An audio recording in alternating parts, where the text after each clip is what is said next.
What a victory against New Zealand in T20. இத பார்த்த உடனே எனக்கு ஒரு சின்ன கற்பனை தோணுச்சு.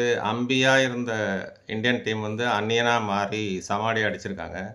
இப்போ சுப்மன் கில் அம்பியாவும், சூரியகுமார் யாதவ் அந்நியனாவும் இருந்து நியூசிலாந்து டீம் மேனேஜ்மெண்ட் வந்து பிரகாஷ் ராஜ் கிளைமாக்ஸ் சீன் பேசினா எப்படி இருக்கும் அப்படின்னு சொல்லிட்டு. இப்போ சுப்மன் கில் சொல்றாரு, அச்சச்சோ! யார் சார் உங்கள இப்படி அடிச்சிருக்கா? New Zealand team management. டேய் என்ன வெறுப்பேத்துறியா? ஐயோ பகவானே! பகவான் சத்தியமா நான் ஓடிஐல எதுவுமே பண்ணல. உனக்கு தைரியம் இருந்தா என்ன வந்து அடிச்சிடாதீங்க. ஓடிஐல நான் எதுவுமே பண்ணல. அந்த 3 T20 சீரீஸையும் எனக்கு ஒண்ணுமே புரியல. நாங்க சரியாவே பெர்ஃபார்ம் பண்ணல. ஜெயிச்சதே நான் தான்.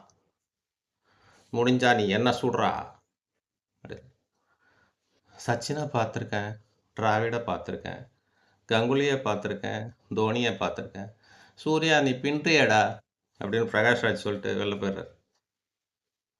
சும்மா ஜஸ்ட் ஃபார் ஃபன். இந்த கண்டென்ட் உங்களுக்கு பிடிச்சதுன்னா லைக் பண்ணுங்கள், கமெண்ட் பண்ணுங்கள், சப்ஸ்கிரைப் பண்ணுங்கள். Good night.